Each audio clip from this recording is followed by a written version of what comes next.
وہ ہو گیا ہے جو نہیں ہونا چاہیے تھا۔ پاکستان کو مودی تباہ کر دے گا۔ سیز فائر کی کوئی شرط نہیں ہے، سندھ طاس معاہدہ معطل رہے گا، پاکستان کا پانی بند رہے گا، آئندہ بھارت پر حملہ ہوا تو اس کو جنگ تصور کیا جائے گا۔ اس کی طاقتیں ہیں نا مودی کی، ایک تو یہ کہ ٹیکنالوجی خرید لی، میں نے جس کا ذکر کیا، رافیل کا، S-400 کا، اسرائیلی ڈرونز کا۔ اگر آبی جارحیت کی گئی، پانی روکا گیا تو جنگ ہوگی، کیونکہ پانی روکنے پر ہی جنگ ہوا کرتی۔ ہم کبھی بھی جنگ نہیں چاہتے تھے، ہم بار بار انویسٹیگیشن کا کہہ رہے تھے، ہم پیسفل طریقے سے سب کچھ چاہ رہے تھے کہ بھارت نے پاکستان کے کئی جو ایئر بیسز ہیں ان کے اوپر حملے کیے ہیں۔ عوام کو منہ دکھانے کے قابل نہیں رہیں گے، ہم کیسے شکلیں دکھائیں گے جتنا ہم ان کے سینٹیمنٹ کو اوپر لے گئے تھے۔ اگر سیز فائر ہوا ہے تو اس کی پری کنڈیشن کیا ہے؟ اکانومی کو دیکھ لیں، بالی ووڈ کو دیکھ لیں، سائنٹیفک ایڈوانسمنٹ، لینڈنگ آن دا مون کو دیکھ لیں۔ بھارت میں بھی دیکھا، وہاں پر رافیل بھی تھا، وہاں پر S-400 بھی تھا، وہاں پر ان کے پاس براموس میزائل بھی تھا۔ آئی ٹی میں ان کی ترقی کو دیکھ لیں، گلوبل بہت ساری ملٹی نیشنل کمپنیز کے CEO انڈینز لگے ہوئے ہیں، اس کو دیکھ لیں۔ یعنی سیز فائر معاہدہ دو ملکوں کے درمیان، دو نیوکلیئر سٹیٹس کے درمیان، لیکن اس کے بیچوں بیچ جو سب سے امپورٹنٹ خبر ہے جس سٹوری کو لوگ نظر انداز کر رہے ہیں وہ ہے سندھ طاس معاہدے کا ایبروگیٹ کیا جانا انڈیا کی جانب سے، یعنی جو انڈس واٹر ٹریٹی تھا اس کو نہ ماننا، اور اس کے اوپر اب بھی وہ ڈٹا ہوا ہے۔ خون کھول رہا تھا یہ دیکھ کے، یہ سن کے کہ ہندوستان کی اتنی جرت کہ 77 ڈرون اٹیکس ہمارے پہ کر دیے انٹرنیشنل بارڈر کی خلاف ورزی کر کے۔ ہمیں سمجھا کیا ہے ہندوستان نے؟ کیا اس لڑائی کی دبردوز میں اور سیز فائر کی آڑ میں اصل میں انڈیا وہ سندھ طاس ٹریٹی یا انڈس واٹر ٹریٹی ہڑپ کر گیا؟ ہیلو دوستو، نمسکار، رائے نیوز MP میں آپ سبھی کا سواگت ہے۔ دوستو بھارت کو پاکستان کا باپ ملک ایسے ہی نہیں کہا جاتا۔ بھارت نے آج پوری دنیا کو اس بات کو ثابت کر کے دکھا دیا ہے۔ بھارت میں آتنکی بھیجنے والے پاکستان کا بھارت نے پہلے پانی بند کر دیا، جس سے بوکھلایا پاکستان بھارت کو جنگ کی دھمکی دینے لگا۔ لیکن کہتے ہیں دوستو، باپ تو آخر باپ ہی ہوتا ہے۔ ادھر پاکستان بھارت کو دھمکی دیتا رہ گیا، ادھر بھارت نے پاکستان میں گھس کر پاکستانی آتنکی اور پاکی فوج کے ایئر ویز اڑا دیے، جس سے گھبرائے پاکستان نے بھارت سے سیز فائر کر جنگ بند کرنے کو بھارت کے ہاتھ پیر جوڑ لیے۔ دوستو بھارت کو باپ اس لیے بھی کہا جاتا ہے کہ بھارت نے جنگ تو بند کر دی لیکن پاکستان کا پانی آج تک نہیں کھولا اور نہ ہی کھولے گا، جس سے اب پاکستانی لائیو ٹی وی پر آ کر بھارت کا نام لے کر روتے نظر آ رہے ہیں۔ سچویشن ہے لائن آف کنٹرول کے اوپر وہ انتہائی ہولناک ہے۔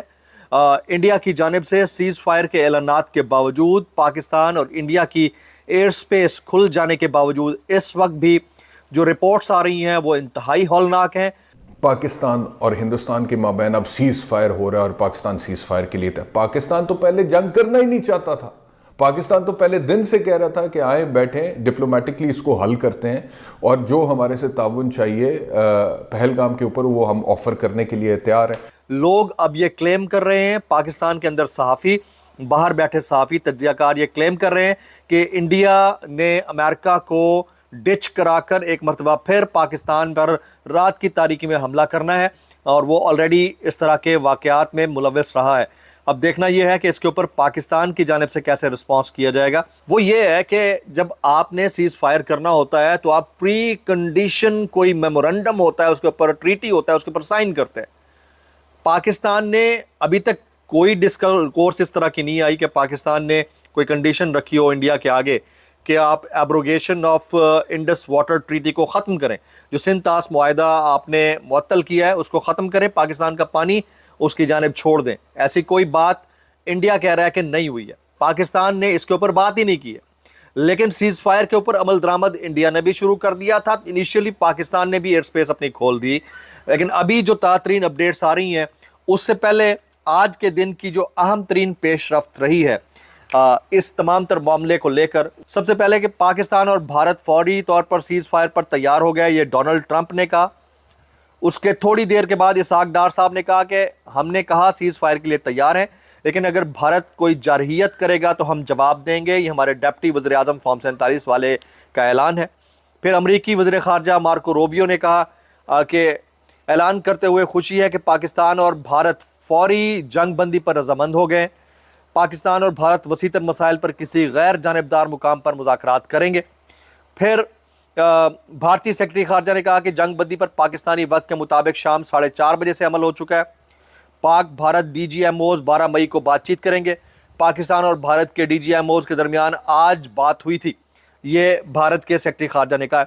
پھر نواز شریف صاحب کا سٹیٹمنٹ تھوڑی دیر پہلے آیا, وہ کہتے ہیں کہ وزیر اعظم پاکستان شہباز شریف, فوج کے سپہ سالار Asim Munir, chief of air staff اور افواج پاکستان کو شاباش اور مبارکباد دیتا ہوں. یہ نواز شریف صاحب کا کئی دن بعد پہلا سٹیٹمنٹ جس میں بھارت کا کوئی تذکرہ نہیں. مزید آگے چل کر میں بتاؤں گا انہوں نے کیا بولا ہے. آئندہ بھارت پر حملہ ہوا تو اس کو جنگ تصور کیا جائے گا. نریندر مودی کو اجلاس میں بریفنگ دی گئی ہے. تو اس ساری سچویشن کے اندر میرا سوال یہ ہے کہ جو بون آف کنٹینشن تھا اس جنگ کا, جو انیشیٹ ہوئی پہلگام واقعے کے بعد, اس کے بعد سندھ طاس معاہدے کو معطل کیا گیا, تو پاکستان نے کہا کہ اگر آبی جارحیت کی گئی, پانی روکا گیا تو جنگ ہوگی, کیونکہ پانی روکنے پر ہی جنگ ہوا کرتی ہے. تو اگر سیز فائر ہوا ہے تو اس کی پری کنڈیشن کیا ہے, یہ ابھی تک نہ انڈیا بتا رہا ہے نہ پاکستان بتا رہا ہے. لیکن جو انڈین سیکرٹری آف اسٹیٹ ہیں ان کی اسٹیٹمنٹ سامنے آئی ہے. تھوڑی دیر پہلے میں دیکھ رہا تھا اور میں حیران بھی تھا کہ وہ یہ کیا بول رہے ہیں. ابھی میں کچھ چیزیں اور آپ کے سامنے شیئر کرتا ہوں. یہ ANI کی سٹوری ہے کہ جی دیر از نو پری اور post condition of the ceasefire. The call was initiated from Pakistan, the Indus water treaty to remain in abeyance. ٹھیک ہے, میاں سورس یہ ANI نیوز کہتی ہے جی. اور پھر وزارت خارجہ جو انڈیا کا ہے اس کے جو سیکٹری ہیں وہ فرماتے ہیں پاکستان نے سیز فائر کی درخواست کی, ہم نے نہیں, کہ پاکستان نے ان کے مطابق سیز فائر کی درخواست کی ہے. سیز فائر کی کوئی شرط نہیں ہے, سندھ طاس معاہدہ معطل رہے گا, پاکستان کا پانی بند رہے گا, بھارتی وزارت خارجہ کی ہٹ دھرمی برقرار.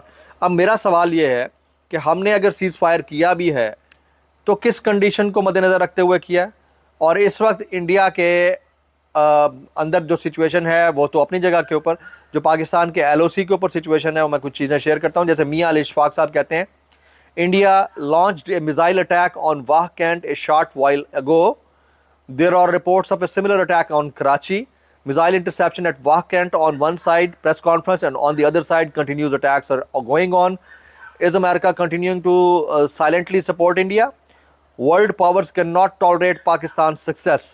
کہیں ایسا تو نہیں ہے کہ ایک ٹریپ کے ذریعے انڈیا نے پہلے سیز کا فائر کروایا, اس کے بعد ہمارے اب ایک اسکواڈرن لیڈر شہید ہوا ہے حیدرآباد کے اندر ایئر بیس کے اوپر جو اٹیک ہوا, پھر جیکب آباد کے اندر اٹیک ہوا, تو اس کو ذرا سمجھنے کی ضرورت ہے. میں ابھی دیکھ رہا تھا ارشاد احمد عارف صاحب سینئر صحافی ہیں, فرماتے ہیں کیا بلاری ایئر بیس پر بھارتی حملے, اسکواڈرن لیڈر سمیت 4 قیمتی شہادتوں اور دیگر نقصانات کا غیرت مندانہ بدلہ لیے بغیر یہ سیز فائر قابل قبول ہوگا. پاکستان اور بھارت کے درمیان ماضی میں جتنی جنگیں لڑی گئیں, مطالعہ پاکستان میں تو ہمیں یہی بتایا جاتا ہے کہ ان جنگوں کو بھارت نے شروع کیا تھا اور پاکستان کو اس میں کامیابی ملی. لیکن جو غیر جانبدار اور جو آبجیکٹیولی انالائز کرتے ہیں ان واقعات کا, تو اس میں کئی جگہوں کے اوپر, مثلا 1965 کی جنگ کی اگر آپ بات کریں تو پاکستان کے اوپر الزام لگتا ہے کہ اس جنگ کے آغاز کرنے میں پاکستان کا کردار تھا, آپریشن جبرالٹر تھا. پھر 1999 میں جو کارگل وار تھی, اگین کہا جاتا ہے کہ اس میں پاکستان کو ہی الزام دیا جاتا تھا. تو اس لیے جو ادروائز ظاہر ہے کہ ایک نیشنل فرور جگانے کے لیے ہم بات کرتے ہیں کہ جی بھارت بھی یہی کرتا ہے کہ جہاں ان کو شکست بھی ہوگی تو کہے گا کہ جی ہم وہ جیتے ہیں. تو اس تاریخ کو, وہ تاریخ اپنی جگہ کے اوپر ماضی میں کیا ہوا کیا نہیں ہوتا رہا, گزشتہ 5 دنوں میں جو کچھ ہوا ہے پاکستان اور بھارت کے درمیان اور جو اس کے نتائج اب نکلے ہیں, تو آپ بغیر کسی شکوک و شبہات کے, مطلب یہ وہ باتیں جو ہمارے سامنے اب ہوئی ہیں, کسی تاریخ دان نے یا کسی کرٹک نے وہ چیزیں نہیں لکھی اور ہمیں کتابوں میں نہیں ملی, جو گزشتہ 5 دنوں میں ہوا کہ بھارت نے پاکستان کے کئی جو ایئر بیسز ہیں ان کے اوپر حملے کیے ہیں. اور نور خان ایئر بیس راول پنڈی میں ڈینسلی پاپولیٹڈ ایریا, اور وہاں پر جب حملہ ہوا, کیونکہ نور خان ایئر بیس پاکستان کا لاجسٹک بیس بھی ہے, اور جتنے جو VIP موومنٹس ہوتی ہے وہ پاکستان کے پرائم منسٹرز ہوں, منسٹرز ہوں, آرمی چیف ہوں, یا پھر جو غیر ملکی جو مہمان پاکستان کے دوروں پہ آتے ہیں وہ اسی ایئرپورٹ کو یا نور خان ایئر بیس کو استعمال کرتے ہیں. اور آپ امیجن کریں کہ جو سعودی عرب کے نائب وزیر خارجہ پاکستان کے دورے پر کل آئے تھے, اس سے پہلے وہ بھارت کے دورے پر تھے, اور کچھ دیر پہلے ہی انہوں نے یہی ایئر بیس استعمال کیا تھا, اور یہ ایئر بیس استعمال کرتے ہوئے وہ پاکستان سے روانہ ہوئے تھے. اور دوسرا اس کی جو پراکسیمیٹی ہے, یعنی کہ ساتھ ہی آپ کے جوائنٹ سٹاف ہیڈ کوارٹر ہے, پھر جو پاکستان کا آرمی کا ہیڈ کوارٹر GHQ ہے وہ بھی بہت قریب ہے. وہ جب خبریں آنا شروع ہوئیں, سوشل میڈیا کے اوپر ویڈیوز چلنا شروع ہوئیں, لوگ پہلے ہی پریشان تھے. لوگ چاہتے تھے کہ جب بھارت نے پاکستان کے اوپر میزائل حملے کیے تھے, لیکن جو رات ہوا نور خان ایئر بیس کے بعد وہ پاکستان کے لیے ایک ٹپنگ پوائنٹ تھا، اور اس کے کچھ دیر کے بعد ہی مطلب 10-15 منٹ کے بعد سب سے پہلے DGISPR نے اعلان کیا، جب کنفرم کیا کہ بھارت نے پاکستان کے ملٹری بیسز کو نشانہ بنایا ہے،